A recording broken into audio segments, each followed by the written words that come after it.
what's up? I'm PGR. Every year people will get really excited, especially those tech-minded people will get really excited when a new piece of tech comes along with a new set of features, like new set of hardware or any other things, right?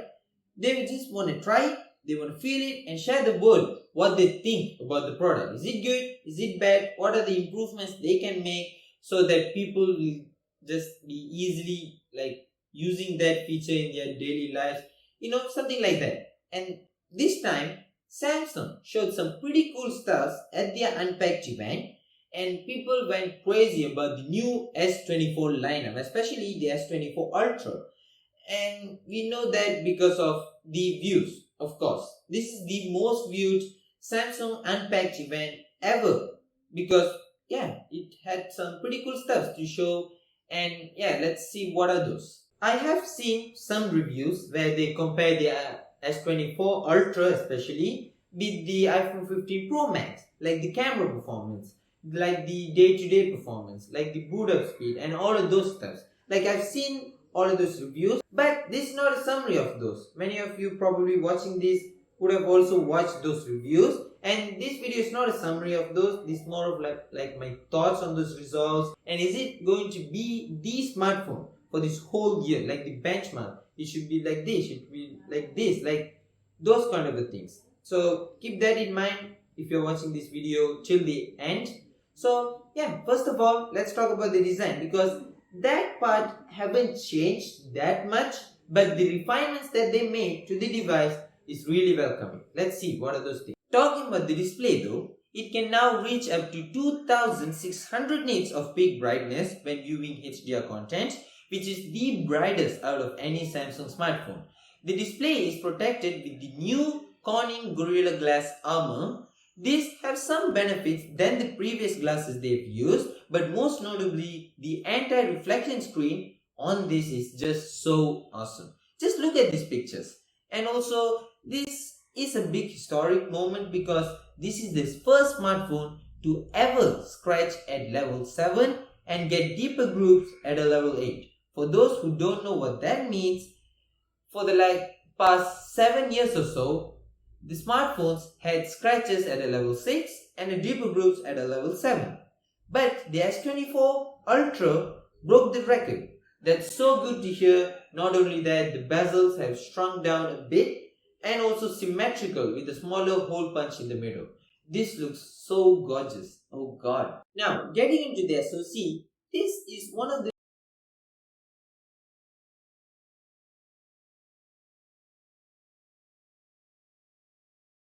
Snapdragon 8 Gen 3 for Galaxy. This is a bit overclocked and more optimized chipset, and I mean I've never seen huge leap in performances for this particular chip, but yeah, we have to see the optimization, the battery performance, all of those stuff has been improved apparently. I don't know. And this time they have made some huge leap in performances across the board. The CPU, the GPU, and the AI engine especially. This new AI engine allows the manufacturers and the software department to implement new AI features on device, which is important. And also we have seen some smartphones in the past with this chipset use this AI engine to implement some new AI stuff, but those more of a gimmick things rather than just being a useful feature in our daily lives, right? So yeah, more on that later. But the benchmark scores are so close to the iPhone's SoC that it feels like Qualcomm did their job homework or whatever this time around, and oh boy, it is so good. The S24 Plus and the S24 will be launching with the new Exynos chipset, which doesn't overheat and performs nearly identical to the Snapdragon. This is only outside of the US and some other countries. You have to check it out before you buy the S24 Plus or the S24.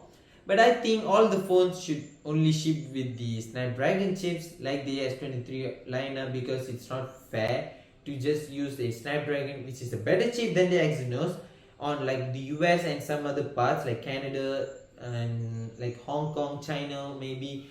All of those are using Snapdragon, while the UK and other countries like India, which is a big country, to sell phones on, and like yeah, they are having Exynos which is not that good in battery, like the efficiency and all of those.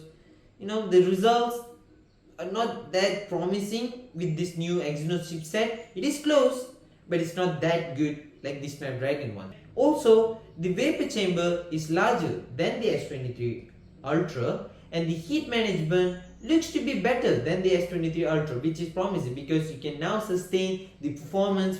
Like let's say you started off with 60 fps, and like after 1 hour or 2 hour of gameplay you will still retain like 58 or like 50 fps, right? Alright, finally we are entering the most interesting part out of any smartphone for the past like more than a decade: the cameras. Now I've seen a few cameras. The boss did a video comparison video with the S24 Ultra's camera up against the iPhone 15 Pro Max. Spoiler alert for those who haven't watched it yet: S24 Ultra won the test, but not on the most important parts for a smartphone. It won more of like features and like what you can do in the camera app, like more of those feature side rather than being a useful one like the night mode, like the video improvement, like all of those important stuff. On that part, iPhone did the best. So still, iPhone like is the best for the overall thing. So what's happening there? Why is it worse than the S23 Ultra? It should be better, right? But why is it worse? Like why it doesn't win the important parts with like up against the iPhone 15 Pro Max? Like that's a really good question. So apparently for like from the application that I'm talking about, the platform, some reliable sources like Ice Universe told that there is a camera update that is coming, which we are still waiting to. Today I'm recording on 31st of January, and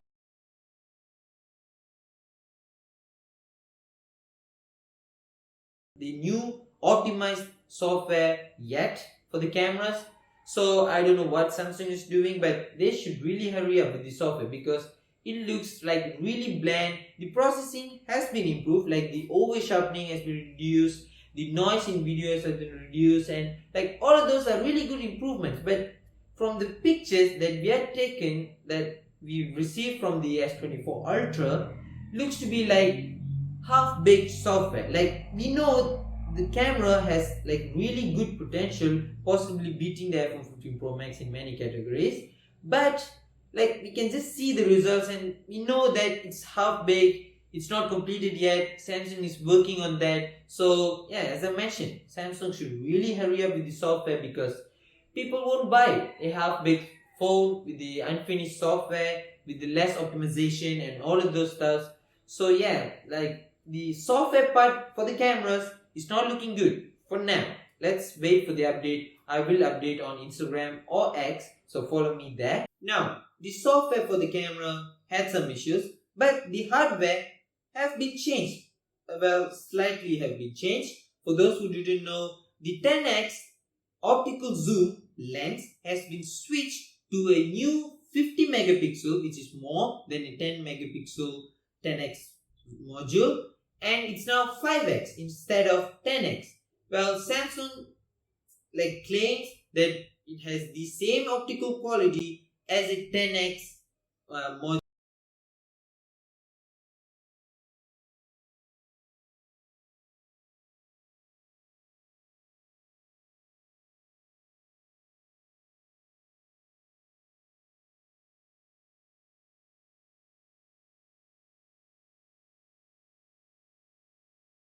X and a 10x, which is like so like apart from each other, which means from 3.1x to 9.9x they use digital zoom to get the results, which means the gap is huge, so the image quality won't be as good as having a like 3x and 5x and 10x, right? Because the zooming range or the AI enhancements need to be made only like for a few focal range, right? So now they switched it, so they're claiming that the new 5x just replaces that gap. What they mean by that is from 3x to 5x the image will be much more better than to 3x to 5x from the like 10x sensor, if you get what I mean. Now the portrait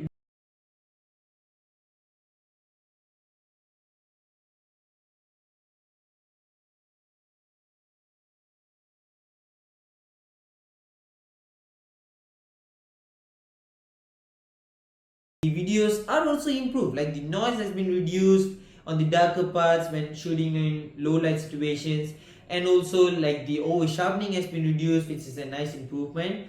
But this still makes the iPhone best to shoot videos. Alright, the cameras aside,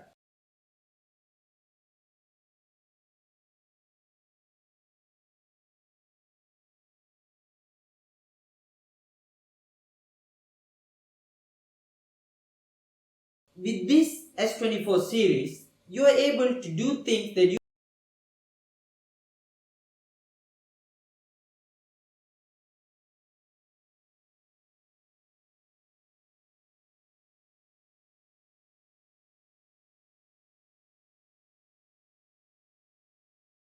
like, it's kind of crazy. Even Samsung and Google partnered and like showed some new features, as of like Samsung is controlling Google and they're just partnering up against to beat the iPhone, for example, like the ecosystem and the integration and all of that. Yeah, it's nice to see that Android and Samsung are working together to like give the users a great experience when using the smartphone. But again, let's go back to the AI stuff. There are plenty of features, like so many that I can cram all of those into this one video, of course. But there are some features that I do like. So yeah, like there are many videos talked about the features in detail. So I do recommend you to go and check that features, that videos are after this video, of course. So yeah, I think I'm just blabbering a lot about these new AI features. Okay, so here are my favorites. Circle to search when you're pressing the home button is a really good one. And on the Notes app, they have this new summary which will like summarize the like scribbles or the notes that you've done, which is maybe like scrambled across the board, and just make a bullet points and just organize it better. And also it suggests some like tonal expression sentences like professional, casual, like talking to a friend. It will suggest all of those in the keyboard. Like the live translation, it seems to be working really good, and the live call feature, like the live translate, is still not good, but it's definitely like a huge step forward on the like smartphone industry or the AI features on smartphone. And of course, you can always do like the object eraser improvement, like the magic editor. It looks to be like magic editor, like you can select a subject and move it, or just delete, or just do stuff that you can't before.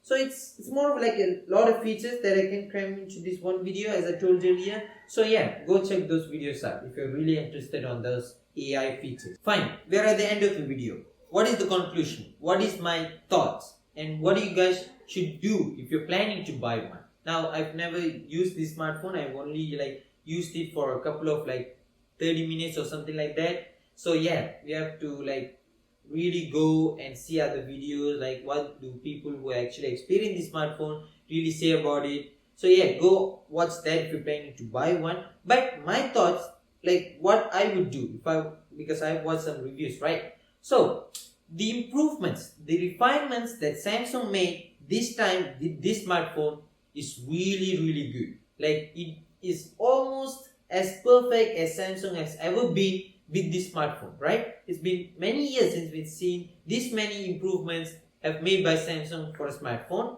and it's really welcoming, and a really like it's a good move from Samsung as a conclusion for what they did. The optimization that they've made for their software, especially the One UI 6.1 that the phone will ship with the new software, right? That's the new software. That is the one that it ships with. So the improvement, the smoothness, the non-linear animation is just really, really smooth. And yeah, this is my favorite skin, Android skin ever. Like this is so smooth. I've used it and it's really, really smooth. It's very snappy, it's very quick, and the animation has been improved, which has always been a complaint for many years. Finally, they've refined it. And yeah, it's really, really great. And also the catch that I was talking about in the earlier part, which was, yeah, the AI ones. The AI features that they're highlighting, that they're calling this is the new Galaxy AI smartphone, right? This is the first smartphone. Yeah, it is possibly having a subscription plan or something after 2025, which is like not good. Like, I don't know how I feel about this. Like, you're selling this smartphone as Galaxy AI smartphone with the new AI features and all of that, and you planning to like make people pay for this feature. Like, I don't know, like if it's good, if it's bad, how many features are going to get this like subscription plan? Is all the features going to be a subscription plan? Like, how much you need to pay to access this feature? Like, is it a monthly, is it like a annual payment, or is it like a one-time fee? Like, we don't know all the information about this. So yeah, we need to expect it. So yeah, just keep that in mind when you're planning to buy the S24 series. So yeah, apart from that, this is like really perfect, close to perfect. And I think if you're planning to buy one, yeah, you can obviously buy it. Like, it's pretty good, it's really great. All the important stuffs are just there. The 5 pillars are just really strong. Yeah, I think the price is the only one that you need to consider, because it starts at $1,300 USD for the S24 Ultra, and like the prices I'll include it here. So these are the prices, the starting prices for these smartphones. So yeah, if you're planning to get one, get it. It's really good. So yeah, that's it. If you want to follow me on Instagram. I'll leave the ID down below. You can just click it and follow it for the updates. And also you can follow me on X to share my thoughts and read my thoughts, And also, like, leave me a like if you like the video. And also you can subscribe, because this doesn't need to be paid. It's always free, and you just don't need to ever pay it and watch the videos as many times as you want, or at any time you want. So yeah, feel free to subscribe and leave a like. Thanks for watching. Catch you guys on the next one. Cheers.